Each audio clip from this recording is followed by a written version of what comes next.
Donc je vais parler assez peu et puis on dialoguera après. Surtout pour les gens qui étaient déjà là avant-hier, j'aurais déjà pratiquement tout dit. Alors, ma présence est justifiée par cet ouvrage, Comprendre l'Empire, qui, à mon grand étonnement, a fait un gros succès en France, gros succès de librairie, puisqu'on en est à plus de 45 000 exemplaires, sans aucune recension légale, ce qui pose d'ailleurs une question de fond sur un certain dysfonctionnement de la France démocratique.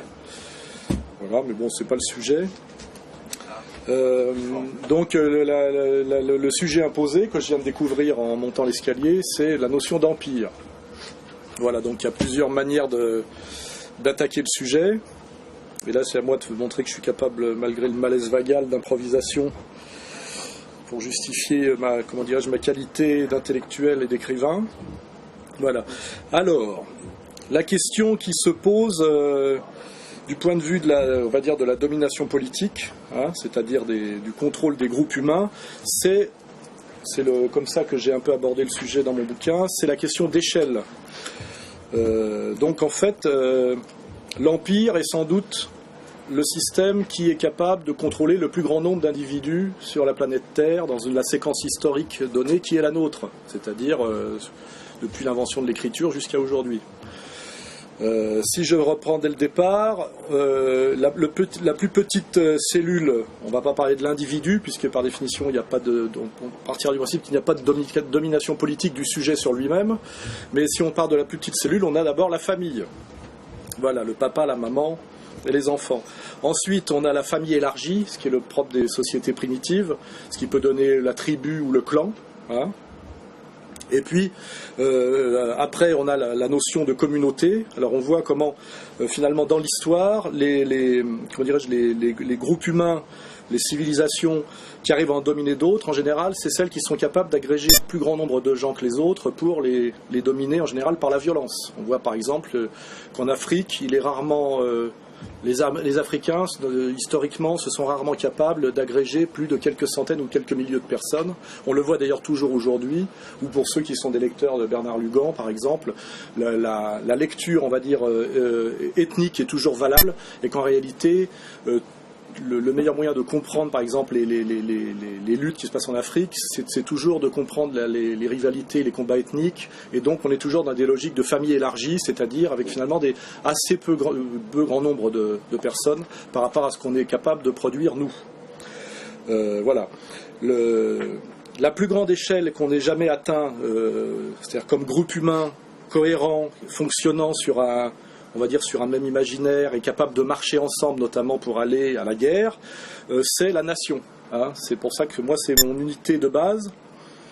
Et quiconque est capable de mettre en branle une nation, c'est-à-dire de faire bouger des millions de personnes sur plus ou moins un même idéal, un même projet, devient un groupe historiquement dominant et très puissant.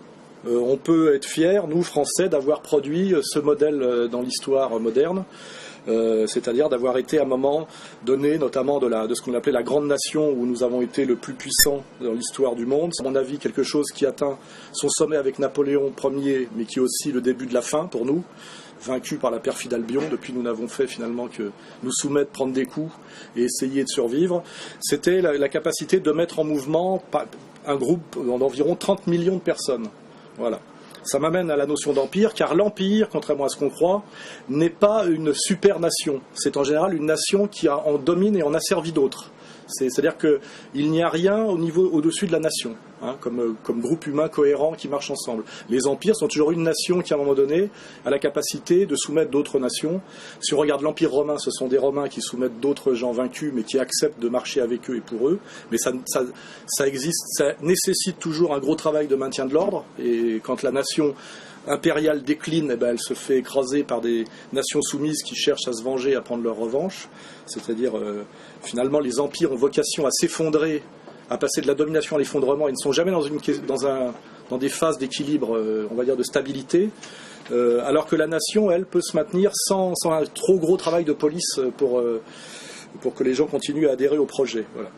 Hein, c'est pour ça que je m'inscris par exemple complètement en faux par rapport au bouquin d'Éric Zemmour qui essaye de mettre un aigle au milieu du drapeau français dans son bouquin dont j'ai oublié le titre, qui s'appelle Nostalgie française, où il prétend que la France est la digne successrice de l'Empire romain. C'est assez faux. La France n'a jamais été un empire et chaque fois qu'elle a essayé d'en être un, ça a été catastrophique pour elle, car la France est par essence une nation justement dont le génie historique a toujours été de résister aux dominations impériales, que ce soit la domination de l'Empire romain, bon là on a échoué, mais que ce soit alternativement après, on va dire, cette pacification romaine qui a amené d'ailleurs la nation française essentiellement, on va dire, gallo-romaine, c'est-à-dire de la celtitude mêlée de quelque chose qu'on peut dire helléno-romain ou gréco-romain, avec effectivement une touche dedans de quelque chose qui nous vient de Palestine, qui est le monothéisme, entièrement révisé et bricolé pour donner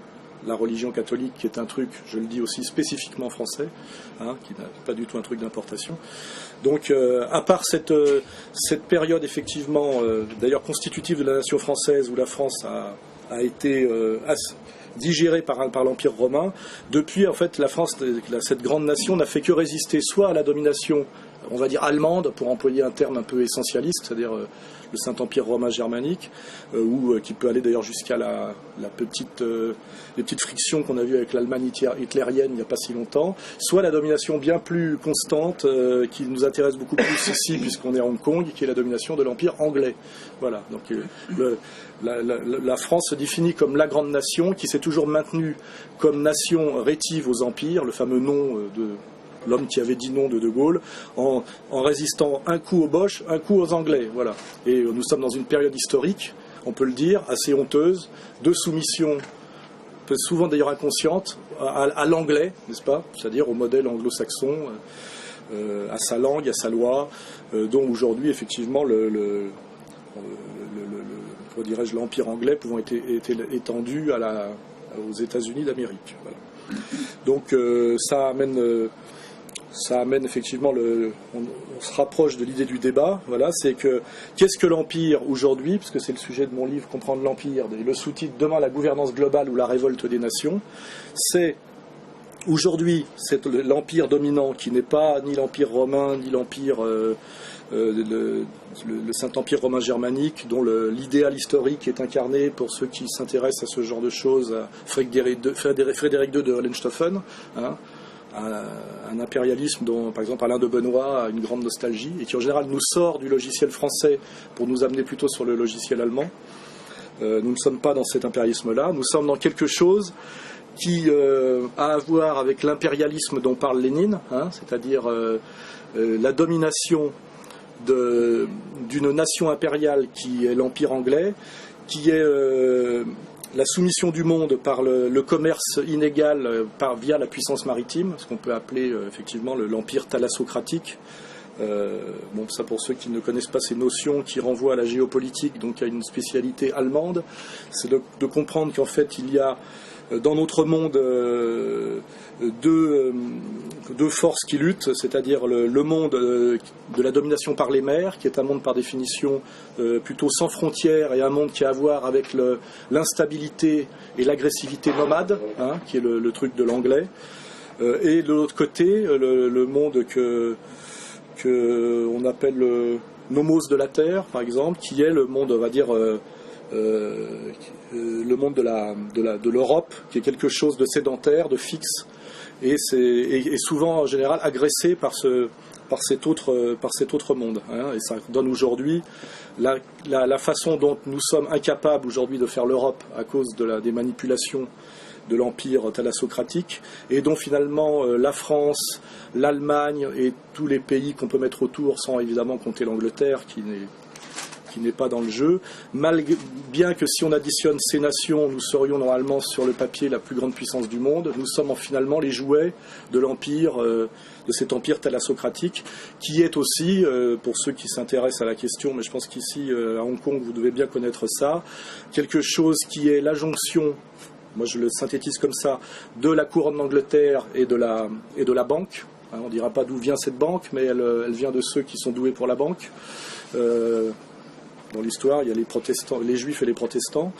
Elle est en général mue par une idéologie qu'on appelle vétérotestamentaire, c'est-à-dire l'Ancien Testament, qui pour ceux qui effectivement finissent par perdre leur culture chrétienne ne sont pas les évangiles, c'est-à-dire quelque chose de conquérant, de messianique et d'assez violent. Où à chaque fois, le commerce est facilité, et le commerce évidemment inégal, par la puissance militaire. Et cet impérialisme moderne, cet empire moderne, est effectivement pour moi la jonction de la violence anglo-saxonne, car j'insiste bien pour dire que les anglo-saxons sont le peuple sans doute le plus cruel qui ait existé sur Terre, ce qu'on a souvent tendance à ne pas comprendre à cause de la diabolisation de l'Allemagne vaincue des années 30-40. Je m'appuierai là-dessus sur des citations du général Patton, si j'en ai à votre service, qui dit bien, à Francfort en 1945 que finalement le peuple le mieux élevé, le plus civilisé de cet énorme chaos, c'était les Allemands. C'est une citation de Patton. Je lui en laisse la responsabilité. Et donc c'est effectivement cette violence guerrière anglo-saxonne avec derrière le génie bancaire, on va dire judéo-protestant, et ces deux visions du monde ayant comme même substrat l'Ancien Testament. Voilà. Et ça donne cet impérialisme contemporain, bon évidemment qui a des phases qu'on pourrait étudier, et qui soumet par ce génie du commerce, qui est notamment la création de la Compagnie des Indes orientales et autres choses comme ça, et qui soumet à peu près le reste du monde. Voilà. Et aujourd'hui, d'ailleurs Hong Kong ne s'explique que comme ça, et aujourd'hui nous avons cet empire qui est passé, on va dire, je veux pas la faire trop longue, d'une période qui correspond à ce qu'on appelle la Pax Americana ou un peu la Pax Romana, qui est un empire qui s'impose comme paix permettant le doux commerce, à empire qui commence à perdre de sa puissance et qui est obligé, c'est ce qu'on vérifie chaque fois dans les empires déclinants, de devenir de plus en plus violent pour se faire respecter et obéir. Et il semblerait aujourd'hui, notamment depuis la montée des néoconservateurs, les Bush père et fils, qu'effectivement l'empire américain qui régnait de façon assez acceptée on va dire dans la séquence 1945-1971, je prends 71 parce que ça correspond en douce au moment où Nixon, je crois, nous annonce que la convertibilité hors du dollar cesse, ce qui veut dire que le dollar devient une monnaie dont en fait la vraie légitimité est le bottage de cul potentiel de l'armée américaine pour ceux qui contesteraient sa valeur. Il faut bien comprendre aujourd'hui, pour certains financiers avec qui je discute parfois, qui me disent que selon les critères de la finance, l'euro est plus solide que le dollar et devrait être la monnaie de référence. C'est sans doute possible, mais ils obligent une certaine chose, parce qu'il faut avoir une vision, je dirais, multidisciplinaire. C'est que ce qui fait en dernière instance que les gens respectent le dollar. Demandez à Saddam Hussein ou à Kadhafi récemment, c'est que quand ils contestent cette solidité du dollar ou de cette légitimité du dollar comme monnaie de référence, de réserve, quand ils se mettent à la contester, ils ont rapidement des problèmes avec l'armée américaine. Voilà. Souvent, les gens ne comprennent pas ce lien intrinsèque, et même l'explication du pétrole me paraît assez secondaire, même assez mensongère. Il n'y a pas besoin d'envahir l'Irak pour contrôler le pétrole irakien. Tout ça se fait par le business. Par contre, quand Saddam Hussein décide à un moment donné qu'on peut acheter au niveau des États ces énergies par d'autres monnaies que le dollar, c'est-à-dire remet en question le pétrodollar et donc les accords de Quincy, ce qui fait aujourd'hui la seule solidité du dollar, puisque pour ceux qui lisent Anton Fekete, il n'y a plus aucun rapport entre le dollar et l'or. À ce moment-là, il défie l'Empire, et effectivement l'Empire le punit parce qu'il a encore de supérieur sur tous les autres, c'est-à-dire la puissance militaire. La force de l'Empire aujourd'hui est essentiellement la capacité de violence militaire, voilà. Ce qui veut dire, ce qui est assez d'ailleurs paradoxal et amusant, puisque tout ça se fait au nom des droits de l'homme et de l'universalisme des droits de l'homme. Voilà. Et les anglo-saxons, comme vous le savez, sont des grands spécialistes des droits de l'homme, ce qui est d'ailleurs vrai par l'habeas corpus, mais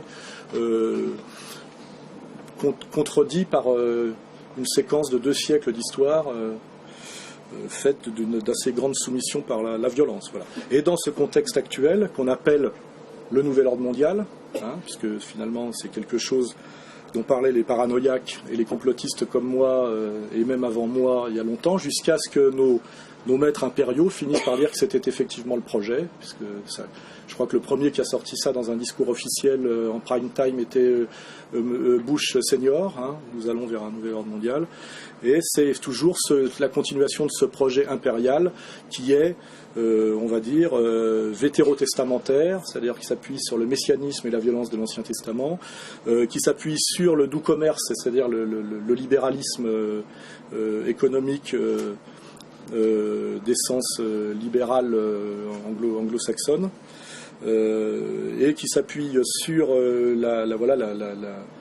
cette idée libérale dont je dis souvent qu'elle a deux aspects. Elle a un aspect philosophique et un aspect économique. Alors il y a souvent confusion entre les deux, et les libéraux en général, qui sont des libéraux de l'économie, sont souvent des naïfs et vous disent voilà, le libéralisme c'est le pouvoir laissé au libre marché. Le libre marché n'a jamais existé. Le libéralisme se définit surtout par une vision du monde où la marchandise est étendue à toute chose. C'est-à-dire que tout se définit dans l'espace social comme pouvant être acheté et vendu, y compris les enfants. On le voit de plus en plus avec l'évolution de l'adoption internationale. Voilà, c'est que tout est marchandise, ce qui amène à des sociétés où on se fréquente non pas par niveau de culture ou par croyance, mais par niveau de revenus. Ça vous fera sans doute petite pensée à la société hongkongaise. Voilà. Donc effectivement, le libéralisme, c'est l'extension de la logique marchande à absolument tout, ce que les musulmans aujourd'hui, qui ont un petit coup de retard, peuvent appeler comme quelque chose qui équivaudrait à la désacralisation du monde et qui les terrifie terriblement, c'est-à-dire à la destruction, à la négation de la verticalité et de toute société traditionnelle, notamment d'équilibre, qui là renverrait par exemple aux travaux de gens qui ont réfléchi sur les temps cycliques et les temps constants. On peut parler d'Eliade, on peut parler de Dumézil, et on sait que cette vision marchande antisacrale est une vision qui fonctionne comme un espèce de moteur de la combustion, c'est-à-dire sur de la fuite en avant, de la destruction et de l'instabilité toujours plus grande. C'est-à-dire que finalement, la société dans laquelle nous sommes, qui est donc cette société impériale anglo-saxonne, vétérotestamentaire et philosophiquement libérale, est la société sans doute qui a une capacité de croissance, on va dire d'expansion, c'est-à-dire de fuite en avant la plus grande de toute l'histoire de l'humanité, mais qui produit effectivement, qui vit, on va dire, à la température de sa propre décomposition et qui forcément va vers le chaos et la catastrophe. C'est-à-dire que c'est une séquence historique qui dure depuis à peine 2 siècles et qui en 2 siècles, où on peut dater ça peut-être on peut commencer à dater ça à la chute de Louis XVI, c'est-à-dire le moment où la grande nation française rivale de l'Angleterre a été mise au tapis. Cette séquence historique de 2 siècles et des poussières a produit en 2 siècles plus de morts, de destruction et de chaos que toutes les sociétés avant elle. Et ce qui est intéressant, c'est qu'elle se propose quand même comme modèle pour toutes les autres sociétés de l'humanité, alors qu'en fait, elle est une société fondamentalement d'instabilité et de, comment dirais-je, d'inconstance, de fuite en avant, c'est-à-dire qui ne peut pas être pérenne, c'est-à-dire qu'il est toujours obligé c'est un peu, je dirais, comme un moteur de Formule 1, c'est-à-dire dont on sait que de toute façon il ne peut pas rouler très longtemps et qu'il a voué à casser assez vite. Et là nous sommes effectivement dans une période, on va dire, de chauffe, effectivement, où cet empire, tel que je le définis, parce que c'est une question de définition, il y en a d'autres, vétérotestamentaire, judéo-protestant, thalassocratique, anglo-américano-sioniste, là je fais exprès, on voit bien, j'articule tous les trucs, c'est un constat, voilà. Aujourd'hui, pour maintenir sa suprématie et sa logique, on l'a vu depuis notamment le 11 septembre, dont on pourrait parler, mais ça serait un autre débat, est allé porter la guerre à peu près partout, et a maintenu sa logique des droits de l'homme, et de je sais pas quoi, essentiellement par des guerres en Afghanistan, par des destructions de nations, notamment plus vieilles nations historiques du monde, c'est-à-dire l'Irak, qui est quand même le berceau de notre civilisation, avec volonté en plus, vous pouvez le constater, de détruire comment dirais-je, la mémoire historique de ces peuples, notamment par le pillage organisé du musée, etc. Donc il y a cette sauvagerie que connaissent bien les militaires quand ils connaissent l'histoire de la militaire anglaise. Par exemple, petite anecdote, le scalp qui nous vaut de prendre les Indiens d'Amérique pour des sauvages dans les films de cow-boys est une invention de l'armée anglaise. Les Indiens, scalpaient pour faire comme les soldats anglais. Hein, voilà. Par exemple, il faut le savoir. Il n'y a pas plus cruel que le soldat anglais. Les militaires le savent. Voilà. Et donc, pour se maintenir, cet empire des droits de l'homme, on va le dire, depuis notamment le 11 septembre, qui correspond à une phase de dysfonctionnement aggravé et donc de violence aggravée pour compenser, et de mensonges aggravés aussi, on peut articuler les deux, hein.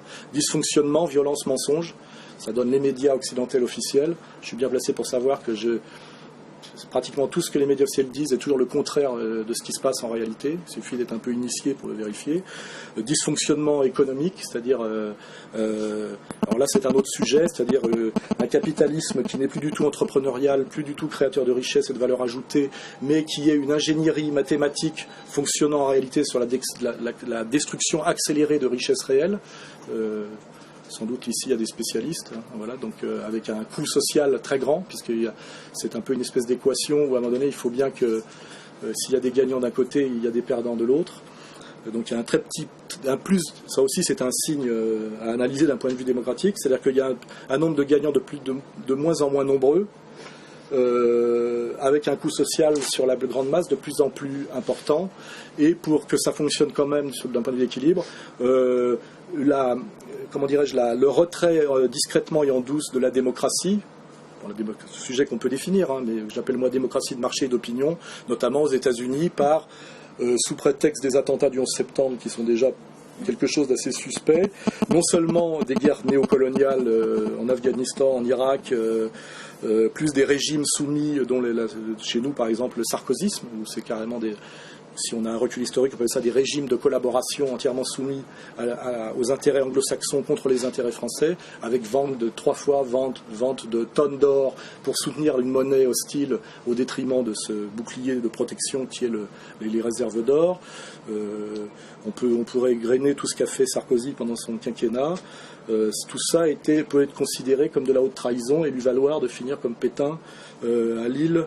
C'est pas l'île du diable, c'est la l'île Dieu. Hein, voilà, il y a les deux. L'autre, c'est la l'île du diable, c'était pour Dreyfus, qui lui était innocent, paraît-il. Voilà, c'est un autre sujet également. Voilà. Donc nous avons cette période impériale intéressante, car c'est une période de déséquilibre, de violence, de mensonges, et effectivement, c'est là ce qui m'intéresse moi, c'est que la France, je reviens, qui est la grande nation et qui a toujours résisté à tous les empires. Là, je renvoie par exemple aux excellentes conférences de M. Asselineau, pour ceux qui connaissent, vous les trouvez sur Internet, où il essaye de bien définir ce qu'est le génie français depuis Vercingétorix, c'est-à-dire cette capacité d'alliance et de stratégie inédite, comme par exemple s'allier avec le Grand Turc, vous voyez, cette possibilité parfois d'aller chercher des alliés très bien, dans le but d'échapper à la domination impériale et de maintenir ce génie français, cette spécificité française, qui est aussi le modèle des non-alignés et des résistants. Et là, je renvoie à la séquence assez héroïque de Gaulle, pas la période de 40, qui est un coup de poker habile, basé en fait sur pas mal de mensonges, c'est ce qu'on appelle le mensonge de la résistance, où il a fallu en fait empêcher les résistants de travailler pour qu'ils fassent pas trop de conneries, car c'était des amateurs nuls en renseignement et ils coûtaient plutôt très cher qu'ils rapportaient, mais bon, ça participe du roman national, c'était nécessaire pour d'autres raisons. Donc pour revenir à De Gaulle, la période effectivement où il s'est proposé à travers notamment le discours de Phnom Penh, le discours de Québec, et d'autres par des actions, notamment exiger la restitution des stocks d'or avant que la loi de 71 fasse qu'on se fait rouler entièrement dans la farine par les Américains, où notre or se transforme en papier imprimé sans valeur. Pour ces actions anti-impériales de résistance, c'est-à-dire proposer effectivement la France comme troisième voie, c'était le terme. Ni soviète, ni libéralisme anglo-saxon. Il a tenté effectivement, dans cette tradition très française qui passe par Vercingétorix, François Ier et sans doute d'autres, de montrer que la France pouvait être un modèle de résistance, pas de résistance armée, mais comme modèle alternatif à cet impérialisme anglo-saxon. Et il a proposé comme modèle alternatif de résistance, notamment par le discours de Phnom Penh, aux Vietnamiens, aux Canadiens.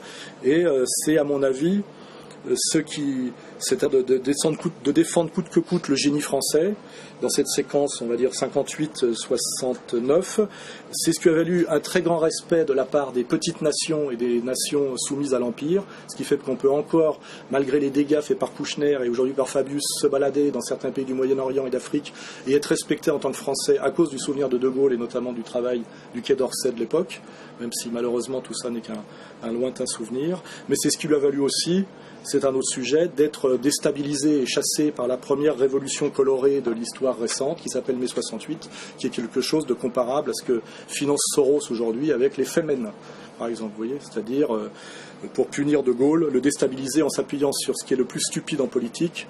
On le sait quand on a la pratique, c'est les jeunes et les femmes. C'est la spécialité des dominateurs impériaux, c'est de s'appuyer sur les gens qui sont historiquement le plus loin du sérieux politique, parce que le plus loin de l'impératif de production, qui sont traditionnellement, effectivement, les jeunes, puisque ce sont des enfants qui ont beaucoup d'idées, mais payés par leurs parents, et qui sont dans les abstractions, ça s'appelle l'étudiant, c'est pour ça qu'on a baissé l'âge du vote de 21 à 18 ans, et c'est Giscard qui l'a fait, c'est pas pour faire progresser la démocratie, c'est pour la faire régresser encore plus, c'est-à-dire en faisant voter des gens qui n'ont aucun moyen de comprendre le pourquoi du comment de la politique. Et aussi les femmes, je les ai de le dire, mais parce que simplement, sans faire de l'essentialisme, historiquement, étant sorties du foyer très récemment, et donc ayant une culture pratique du politique, qui est quand même la compréhension essentiellement des fonctionnements économiques et des rapports de production, il était plus facile de les manipuler par des mots creux comme les droits de l'homme, notamment les droits des femmes, les droits des minorités, l'antiracisme, l'antifascisme, où là on atteint le sommet de la vacuité conceptuelle.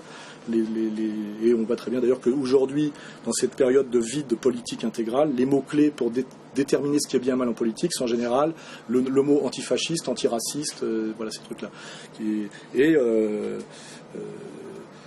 C'est comme ça en gros qu'on a réussi après avoir chassé De Gaulle, à soumettre cette France résistante qui, moi, me fait me déplacer jusqu'ici, à quelque chose qui est d'assez humiliant, c'est-à-dire décolonisés, c'est-à-dire des gens qui, comme quand on ricane de voir les Africains imiter, pour ceux qui sont allés en Afrique, quand on voit au milieu du bush un Africain en costume 3 pièces avec un attaché-caisse dans lequel il y a une pomme, avec des fausses lunettes de vue pour essayer de ressembler à un trader, voilà, on a un peu ce sentiment quand on est français, quand on voit des petits Français, c'est de ressembler à des Américains ou à des Anglo-Américains, en sachant que les Anglo-Américains nous méprisent quand on essaie de les imiter, et que par contre ils ont une admiration, un respect et même une jalousie profonde pour le génie français authentique, qui consiste par exemple à savoir parler aux femmes et à savoir faire la cuisine. Voilà.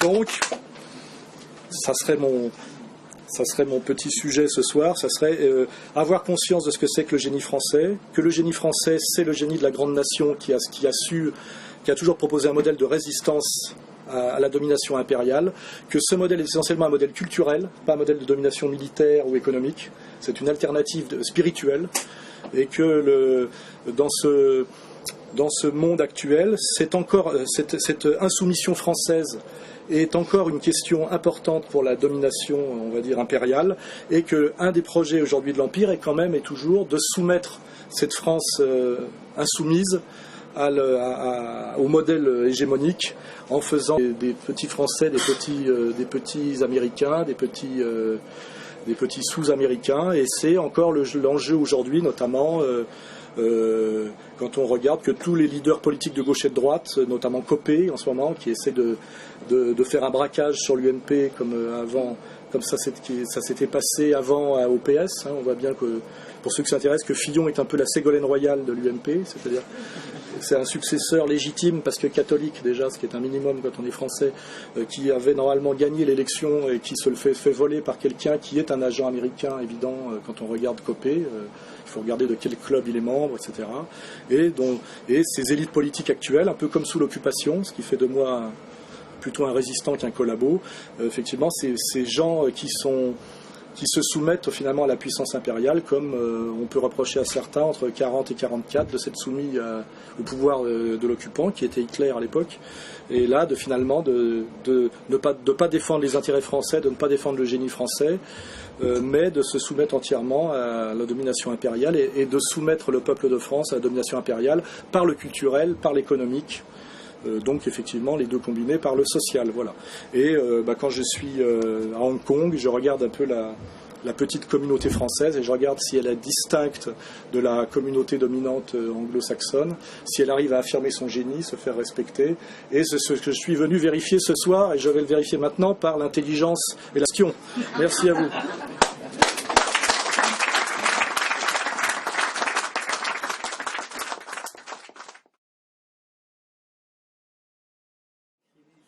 Ça vous fait pas du mal personnellement à vous et votre famille? C'est ma question. Ah ben là, je pense que je serais beaucoup plus dépressif si je ne disais rien, que je ne faisais rien. Parce qu'en réalité, ce qui me permet de supporter ce que je ressens comme une humiliation, une domination, une soumission, etc., c'est ce travail de résistance que je produis. C'est aussi pour ne pas développer un cancer que je le fais. Je crois que justement, je serais très déprimé si je faisais comme beaucoup, je ne vais pas dire d'entre vous, mais comme beaucoup de gens que je connais en France, qui effectivement font le poing dans la poche, baissent la tête, ont un sentiment d'humiliation, de mensonge. Il faut quand même ne pas s'étonner que la France soit un pays où nos élites politiques élues par le peuple de France sont là en permanence pour humilier le peuple de France, le déshonorer, l'insulter, en ne parlant que de ces comment dirais-je, de ces épisodes sombres, et souvent d'ailleurs épisodes sombres noircis à dessein.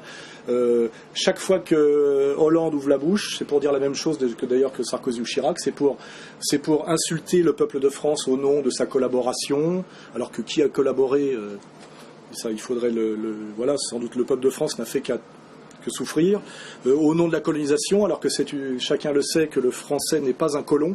C'est pour ça d'ailleurs que nous sommes malheureusement très peu présents en Amérique, et c'est aussi pour ça d'ailleurs que nous avons quitté l'Afrique du Nord. C'est que les Français ayant vécu dans un pays qui est le plus beau pays du monde, pour des raisons objectives, hein, de climat tempéré, de paysages, d'espace.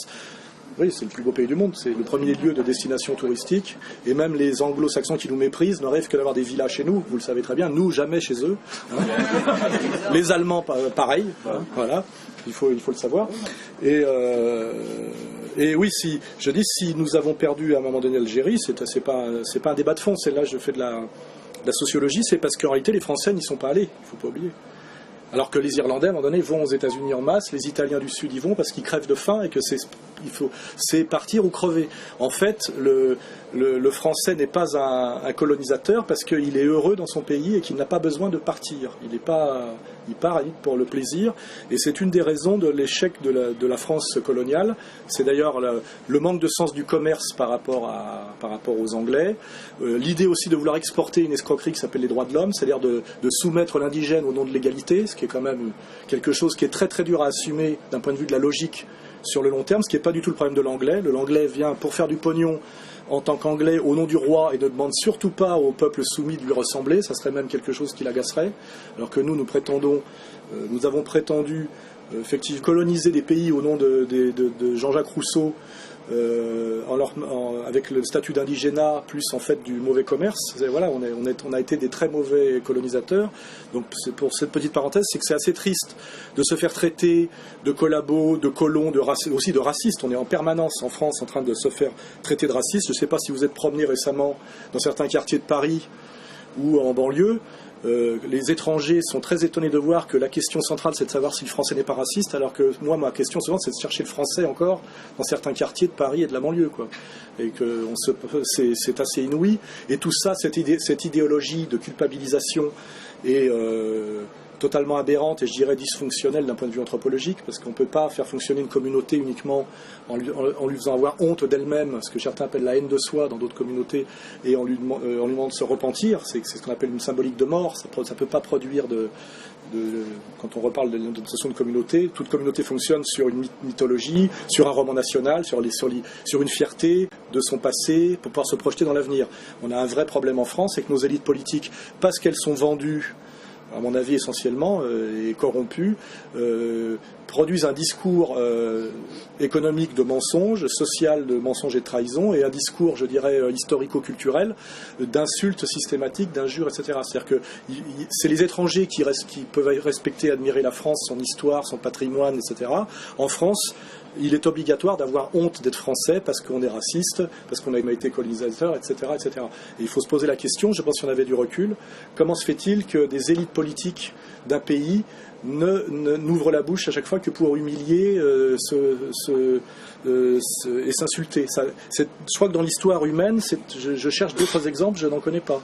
Et forcément, ça va avoir à mon avis des conséquences assez graves. C'est-à-dire que soit la France va disparaître, c'est-à-dire va s'effondrer, soit il va falloir chasser les élites politiques qui, effectivement, fonctionnent comme ça.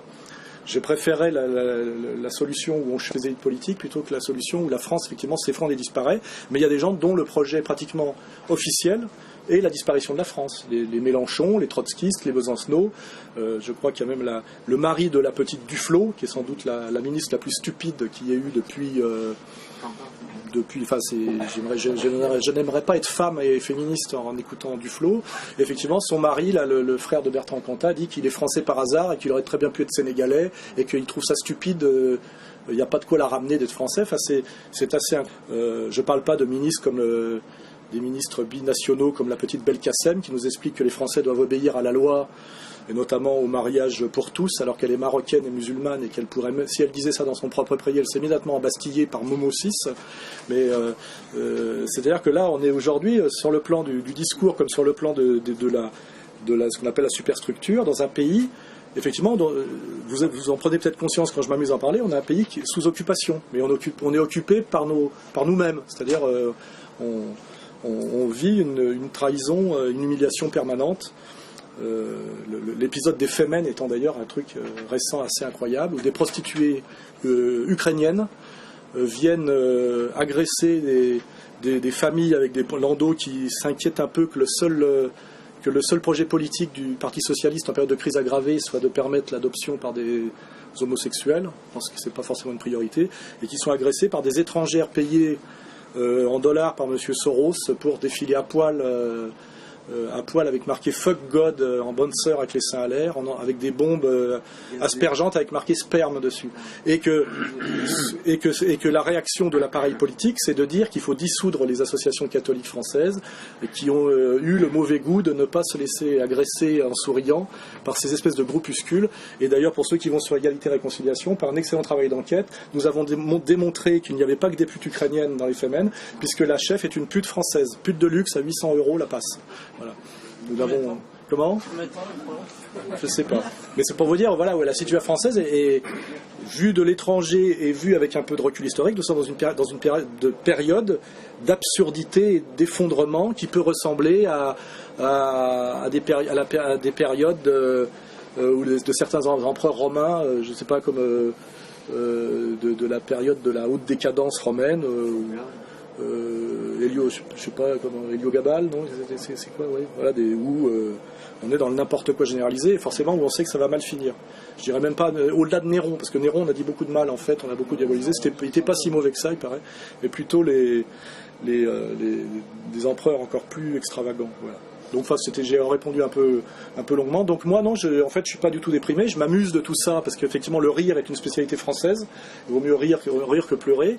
J'essaie de faire un travail un peu de pédagogie auprès des jeunes, c'est-à-dire j'essaie de redonner aux Français une fierté d'être eux-mêmes, et surtout de ce qui est très important, que les Français issus de l'immigration ne pensent pas uniquement que les Français c'est Bernard-Henri Lévy et Cécile Duflot, mais en essayant d'incarner un peu très modestement ce qu'on appelle le génie gaulois, de rendre les Français respectables par ma médiation aux jeunes issus des banlieues, et qui d'ailleurs, quand ils comprennent qu'il y a aussi des Français comme Éric Tabarly, le général de Gaulle, le grand Condé, dont on pourrait parler, d'un seul coup ils cessent de parler d'être hostiles envers les Français, ça fonctionne assez bien, et ils passent de Nique ta mère à Georges Brassens, ce qui est quand même un mieux d'un point de vue social et même sur le plan musical, vous voyez, voilà. Donc en fait, ce que je peux remarquer pour finir, pourquoi je ne suis pas si dépressif que ça, quand on fait le boulot correctement, en réalité, tout remarche assez bien. On est vraiment dans une période, je dirais, qui s'explique par de la haute trahison, quoi, pour moi. Parce qu'en réalité, la France, et je le dis aussi, le pays où il y a du génie, comment dirais-je, un génie notamment sur le plan de les Français savent tout faire. Ils savent faire des trains, des avions, des voitures. On est un pays incroyablement industrieux. On a les meilleurs mathématiciens du monde. Enfin, je veux dire, quand on ne joue pas systématiquement contre nous, on a des élites très performantes en France qui malheureusement sont systématiquement persécutées et soumises par les anglo-saxons qui souvent sont moins bons que nous dans des tas de secteurs. D'ailleurs, je dis, j'ai pas aucune hostilité moi pour la culture anglaise ou américaine. J'admire énormément les Anglais, les Allemands, mais simplement je joue pour mon équipe, quoi. J'aime bien que les Français défendent le génie français, comme les Allemands défendent le génie allemand, les Anglais le génie anglais, voilà. Et je remarque quand je m'intéresse que la France est un pays qui a tout pour bien fonctionner, puisqu'il n'y a pas de... On a l'agriculture la plus performante du monde, on a dans chaque secteur, on sait absolument tout faire, des avions, des voitures, des trains, et que si ça va si mal, c'est plutôt parce que effectivement nous sommes soumis à une puissance trahie de l'intérieur. Et je ne parle pas des questions d'immigration aussi qui pourraient être réglées si le politique voulait faire autre chose que de gérer par le chaos, puisque aujourd'hui nous sommes dans une situation très très obscène où on montre du doigt le danger islamique.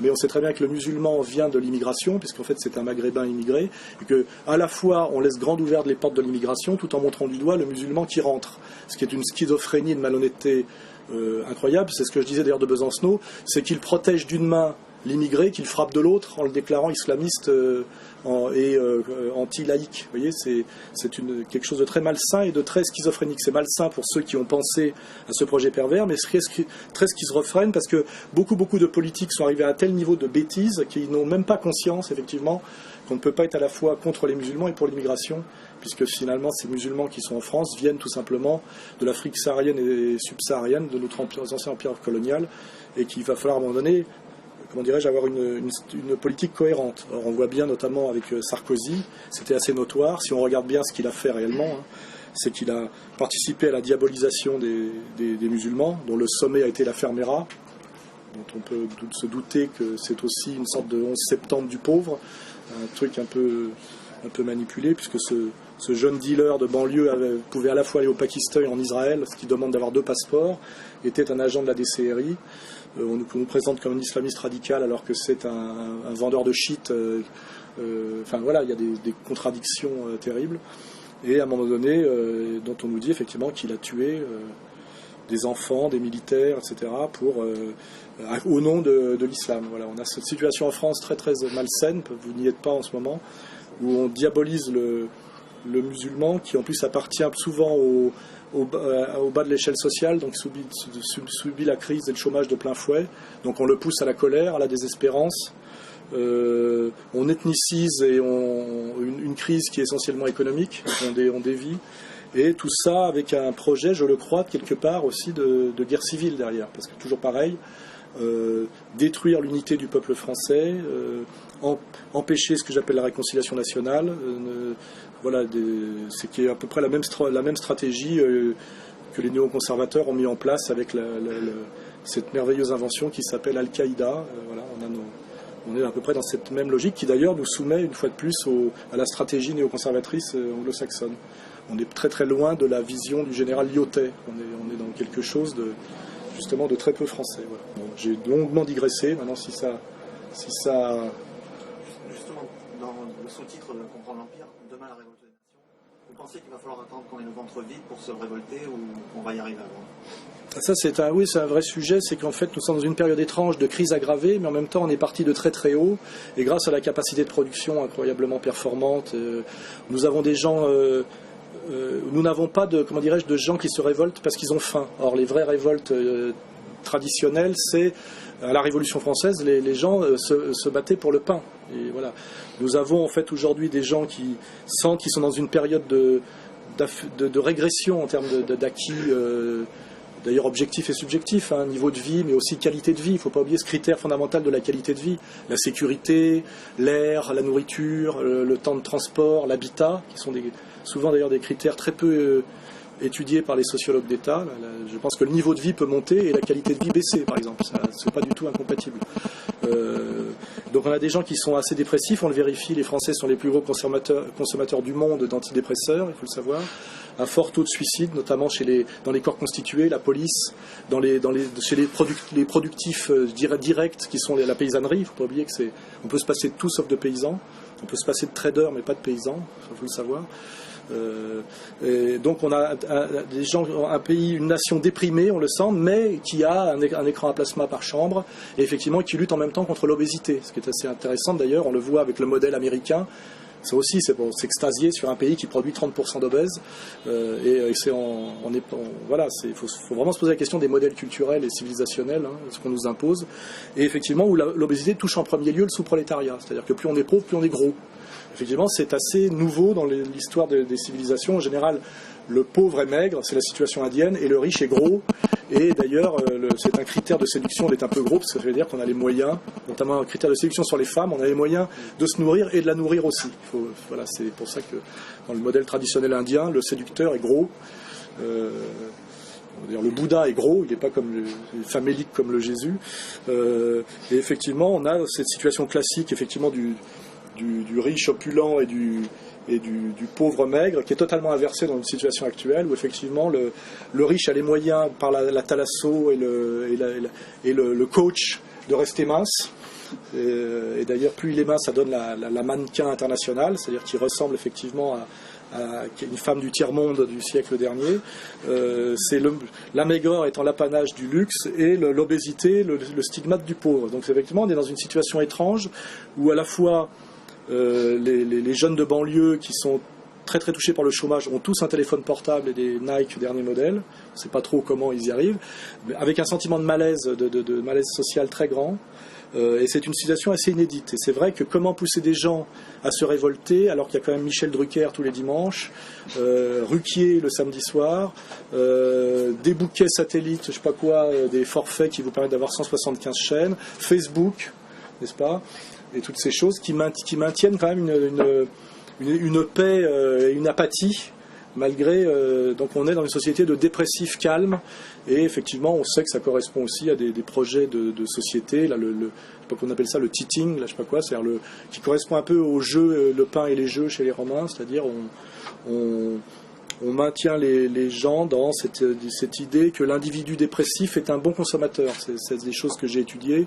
Ça s'appelle la consommation d'objets transitionnels, la sensation de manque affectif, de solitude en général dans une société marchande se traduit par l'acte d'achat compulsif inutile, c'est-à-dire la paire de chaussures pour la femme salariée seule soumise à la triple journée, c'est-à-dire travailleuse, maman et putain, c'est l'acquis du féminisme, c'est-à-dire il faut s'occuper des enfants, travailler parce qu'on ne peut plus vivre avec un seul salaire aujourd'hui, même pour les classes moyennes, alors qu'on pouvait, dans les années 60, une famille ouvrière pouvait vivre sur le salaire du seul mari, ce qui prouve bien qu'il y a, malgré les indices de nos sociologues d'État, d'une certaine façon des formes de régression sociale, puisque ça aussi, quand on parle de droit au travail pour les femmes, aujourd'hui, ne pas travailler pour une femme est un luxe que certaines connaissent peut-être ici à Hong Kong en étant maîtresse de trader, mais en réalité la situation moyenne faite aux femmes c'est d'être obligé de travailler pour survivre, et pour les couples effectivement s'ils veulent nourrir leurs gosses, même au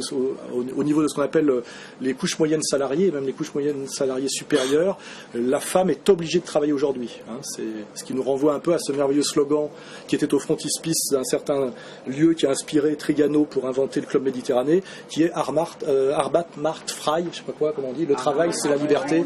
Voilà, c'est l'obligation de travailler aujourd'hui pour tous, ce qui veut dire qu'effectivement on est dans une période étrange où les femmes vous disent dans les sondages qu'elles sont fières de travailler parce que ça devait être horrible d'être femme entretenue et femme au foyer comme leur mère, et d'être obligée d'organiser des thés le mercredi pour pas s'ennuyer et d'aller chez le coiffeur. Et voilà, donc une espèce d'idéologie comme ça pour faire croire en fait que c'est le bonheur, alors qu'en réalité quand on regarde la vie quotidienne, les gens, je regarde par la région parisienne, 2 heures de transport en moyenne par jour, les logements inaccessibles en centre-ville pour les gens qui travaillent en centre-ville, effectivement, le coût de l'habitat qui augmente vertigineusement. Je pense qu'ici d'ailleurs c'est sans doute très très très caricatural effectivement D'avoir un 2 pièces en centre-ville ici, c'est la preuve d'une énorme réussite sociale, alors que dans la Creuse, pour le même prix, vous avez 20 hectares. Donc c'est assez. Mais on avait déjà ce truc-là à Manhattan dans les années 70, où les mecs organisaient une soirée pour montrer qu'ils avaient un 2 pièces qui donnait sur Manhattan.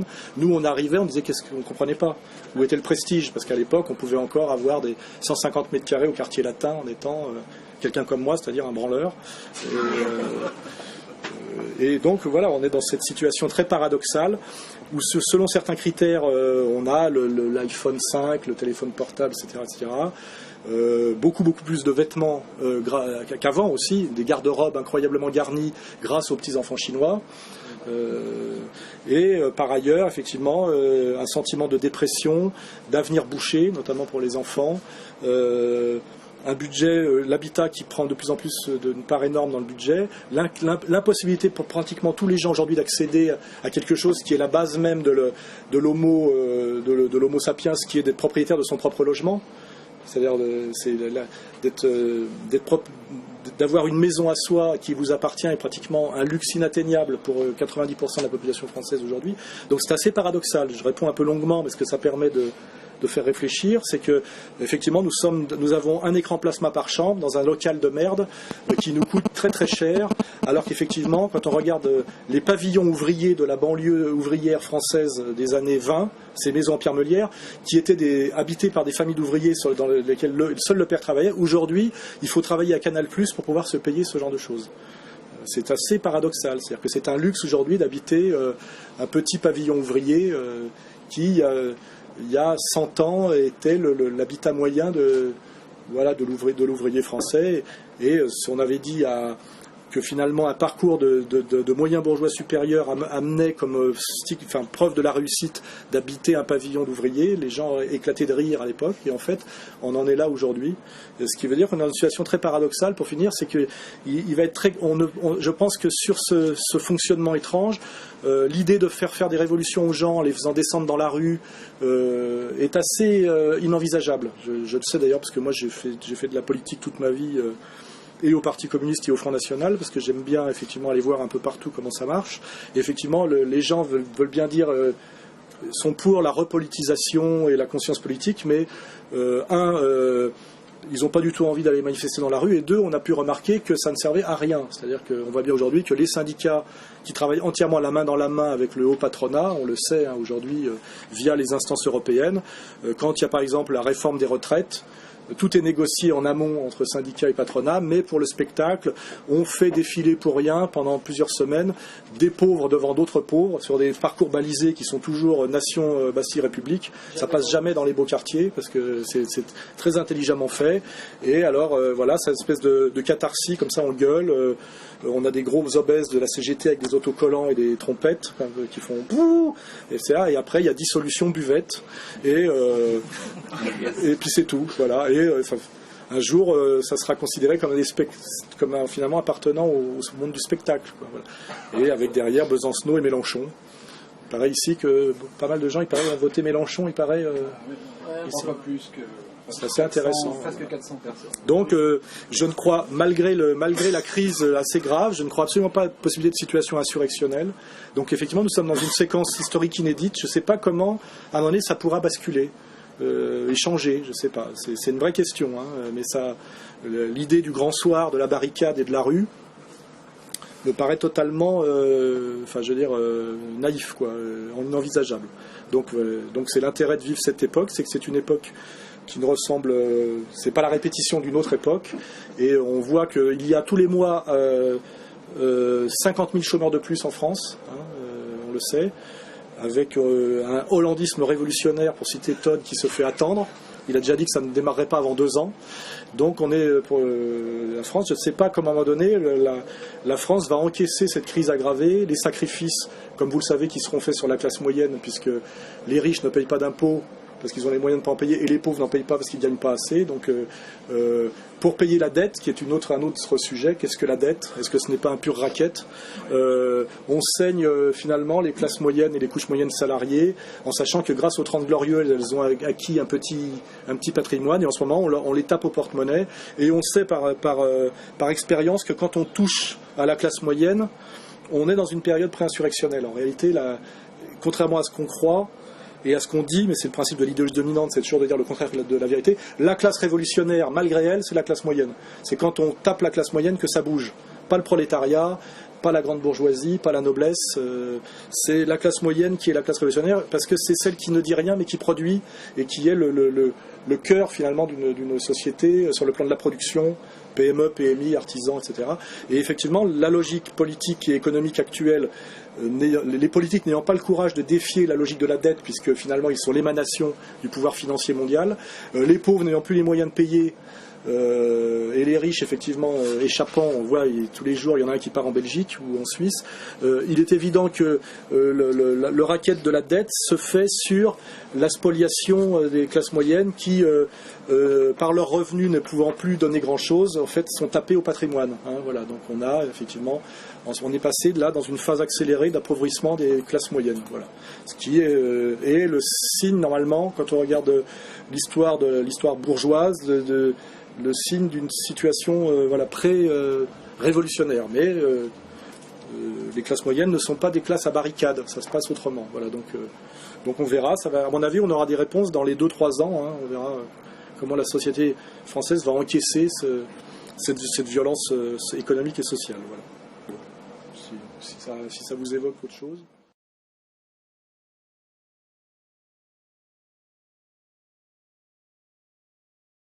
Vérifie récemment très simplement, les Français par sondage et par référendum étaient contre l'extension et le renforcement de la structure juridico-économico-sociale qui s'appelle les Autriches, c'est-à-dire l'Union européenne. Ils étaient contre à 56%. Sarkozy, sachant qu'il ne fallait pas refaire de référendum, a fait voter ça par les représentants du peuple qui est la Chambre des députés, et alors qu'ils auraient dû voter comme ceux qui les ont élus, ils ont voté oui à 80 et quelques pourcents, enfin quelque chose qui prouve bien que la démocratie représentative n'est pas représentative. Et le sujet de Chouard, qui est un vieux sujet contrairement à ce qu'on croit et pas du tout farfelu, est la notion de tirage au sort. La question du tirage au sort pour qu'une démocratie soit réellement démocratique a toujours été au cœur comment dirais-je, de la théorie critique du fonctionnement démocratique. Or aujourd'hui, c'est totalement hors du débat politique, c'est pas pour rien. Il y a très peu de politique dans le débat politique, et effectivement, Chouard remet ça un peu en avant via Internet, hein, mais c'est vrai que la question du tirage au sort, je ne vais pas trop digresser là-dessus, mais pour ceux que ça intéresse, vous regardez sur Internet, effectivement, c'est une des conditions de la démocratie authentique serait le tirage au sort, c'est-à-dire effectivement qu'on choisisse des représentants, je dirais presque par hasard, quoi. Je veux dire, comme ça, ce serait un moyen statistique par la logique, je crois, de la loi faible des grands nombres, qui représente à peu près les intérêts de ceux qui les ont poussés en avant. Voilà. Ce qui est marrant, c'est que ça, moi, à l'école, j'en ai jamais entendu parler. On n'entend pas parler de grand-chose à l'école. Hein. C'est pour ça qu'il y a une école. C'est surtout oui. Des gens, en général, quand on commence à s'intéresser par exemple, une des questions incroyables, c'est que personne ne sait. Enfin, on n'apprend pas à l'école ce que c'est que la monnaie, alors que c'est une des clés de compréhension. Tout ce qui permet de comprendre le fonctionnement réel de l'économie, on ne nous l'enseigne pas. Hein, on l'apprend à ses dépens ou jamais. Et notamment dans mon bouquin, j'ai tout un chapitre sur l'histoire de la réserve fédérale américaine et comment finalement le dollar est devenu un truc qui fonctionne totalement sur lui-même et sans aucun référent. Les gens notamment ce qu'on appelle la banque, les gens ne savent absolument pas. Les gens en moyenne pensent qu'une banque c'est un endroit où des gens déposent de l'argent, ce qui fait qu'il y a de l'argent à prêter pour d'autres. Je pense qu'ici, c'est pas à vous que je vais apprendre ça, c'est pas du tout comme ça que ça marche. Et effectivement, on apprend pas ça, quoi. Je veux dire, on n'apprend pas. En réalité, on se rend compte qu'on n'éduque pas les gens dans un but de conscience et d'autonomie, hein, parce qu'effectivement, si on fait monter leur niveau de conscience, on leur donne le moyen de s'opposer aux manipulations. Donc en général, l'éducation est plutôt, en général, un dressage. Alors sous l'Ancien Régime, comme c'était une monarchie théocratique, c'était de s'en remettre au fatum et à Dieu. Et dans la société bourgeoise, marchande et aujourd'hui bancaire, c'est effectivement de regarder vers les droits de l'âme et des enfants, et puis surtout des lesbiennes bi-trans, je sais pas quoi, parce que maintenant c'est le gros sujet, le droit de changer de sexe, etc., qui sont des droits fondamentaux et qu'il est urgent de promouvoir dans cette période. Ça là-dessus, il y a tout ce qu'il faut à l'école, avec effectivement l'enseignement de la théorie du genre dès la maternelle, pour dire que vous êtes homme et femme par décision. C'est un acte de décision autonome qui a à voir avec l'acte de consommation, si vous préférez Adidas ou Nike. C'est un peu cette logique-là qui est mise en avant, mais vous n'apprenez rien de ce que c'est que l'histoire de la banque, du pouvoir bancaire et des mutations progressives de la banque sur le modèle américain, etc. De ce qui vous permettrait effectivement une certaine conscience pour que votre vote ait un sens. Voilà, ça, on est là-dedans. Effectivement, Échoir essaye un petit peu de ramener ces sujets, et comme par hasard, en ce moment, il est déjà en train de se faire interdire de conférences par l'extrême gauche. L'extrême gauche fait toujours le sale boulot, il faut le savoir, en tant que crypto-fasciste. Vous voyez, le mot qu'on vous sort très rapidement quand vous commencez à vous poser la question des dysfonctionnements de la démocratie, vous êtes très rapidement quelqu'un qu'on traite de fasciste. Voilà, j'en sais quelque chose puisque je suis un ignoble, j'ai tout en France. Homophobe, misogyne, raciste, antisémite, bien évidemment, parce que il y a au-dessus c'est le soleil, comme on dit. Et voilà. Et donc, mais quand même, je fais remarquer, ce bouquin qui n'a eu aucune recension en France, on est à 45 000 exemplaires et est même rentré plusieurs fois dans la liste des meilleures ventes de l'Express et du Nouvel Obs, alors qu'il n'existe pas. Et ça, c'est quelque chose de rassurant, c'est qu'en fait, je m'en rends compte même ici que beaucoup de gens me connaissent et savent ce que je fais, ce que je raconte, alors que officiellement, je suis disqualifié totalement depuis déjà un certain nombre d'années. Et ça me rappelle un peu la situation russo-soviétique sous Brejnev, avec l'idée des dissidents et l'idée où les gens voient qu'il y a une espèce de... Enfin, les gens un peu éclairés voient qu'il y a un monde officiel qui est l'animation politico-médiatique, qui n'a plus aucune valeur de vérité et de pertinence, et supporte ça avec une espèce de sourire ironico-dépressif, un peu comme les Slaves savent le faire, et puis essaye de s'informer en douce sur Internet, et de temps en temps dans les dîners place un petit truc. T'as vu la dernière vidéo de Soral, qu'est-ce que t'en penses? Dieudonné, t'es allé voir? Alors il y a ceux qui disent non, c'est quand même... moi je ne ris pas avec Hitler, et puis ceux qui vont voir Dieudonné puis qui découvrent que c'est le comique le plus drôle de France, et je le dis pour ceux qui ne le savent pas, puisque c'est mon partenaire, le plus gros vendeur de billets de spectacles vivants de France. Voilà, il faut le savoir. Alors que soi-disant c'est un type... qui vient d'être condamné à 20 000 euros d'amende pour avoir chanté sur Internet une chanson parodiée d'Annie Cordy qui dit « chaud ananas, chaud abricot, touche à ton cul pour voir si c'est chaud ». Et ça, bon, c'est pas très... On peut trouver ça vulgaire, mais ça lui vaut... on a demandé de la prison ferme pour lui, c'est-à-dire qu'on est quand même dans une période étrange, et il se fait traiter d'ignoble nazi, alors que c'est un métis franco-camerounais, par des associations antiracistes comme SOS Racistes, qui représentent 400 personnes en France, et qui sont une émanation du Parti Socialiste, de l'Union des étudiants juifs de France et du CRIF. Voilà, on est dans une situation en France très très incroyable. Je pense que les historiens s'amuseront de cette période, qui est une période de fin de quelque chose. Je ne pense pas que ça puisse aller tellement au-delà et durer encore très longtemps comme ça. Ou alors, ça sera la dictature. Voilà, on arrivera à une situation de dictature politique, ce qui est possible aussi, au nom de la lutte contre le danger d'attentats islamiques. On voit très bien qu'aux États-Unis, ils ont réussi en douce par le Patriotic Act à abolir le premier amendement au nom de la sécurité face au danger islamique. On est capable, avec le système d'animation médiatico-politique, de faire passer du fascisme pour de la démocratie. Là aussi, c'est un autre sujet sur ce qu'on appelle la trahison des clercs. Tous ces intellectuels, ces journalistes en France et ces experts qui aujourd'hui sont payés pour mentir et dire n'importe quoi, sachant qu'en général, tous ceux qui ont essayé de faire un travail à peu près honnête ont été, depuis les années 85, par un système de centrifugeuse, chassés du système. Tous ceux qui ont essayé de dire autre chose sur la question yougoslave, sur la crise économique, sur la question de l'antiracisme, etc., se sont fait sortir du jeu. Et on arrivait aujourd'hui à une situation proche, effectivement, de l'Union soviétique, où il y avait les intellectuels dissidents, qui étaient considérés comme des gens qui avaient encore un discours critique valide, et puis les officiels qu'on subissait avec un espèce de sourire ironico-amer. On est à peu près aujourd'hui, l'exemple parfait étant l'omniprésence et l'omnipuissance du plus grand intellectuel français de réputation internationale, dont le nom, comme vous le savez, est Bernard-Henri Lévy. Voilà.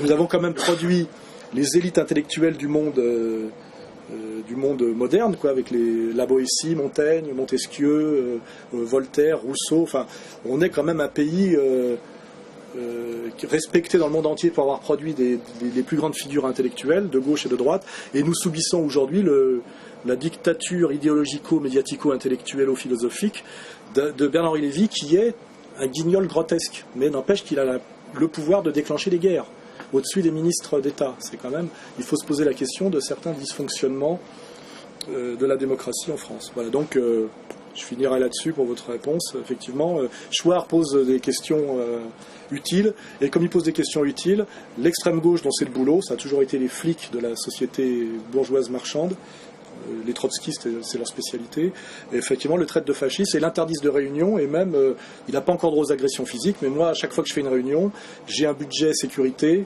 et il y a toujours la bande d'antifa, ce qu'on appelle les antifas, qui viennent, en général c'est des gamins de 18 ans poussés par la CNT ou Besancenot, et qui viennent au nom de la démocratie me promettre de me casser la gueule et de me faire fermer ma bouche, parce qu'effectivement, il n'est pas question de discuter avec un ignoble fasciste comme moi. Voilà.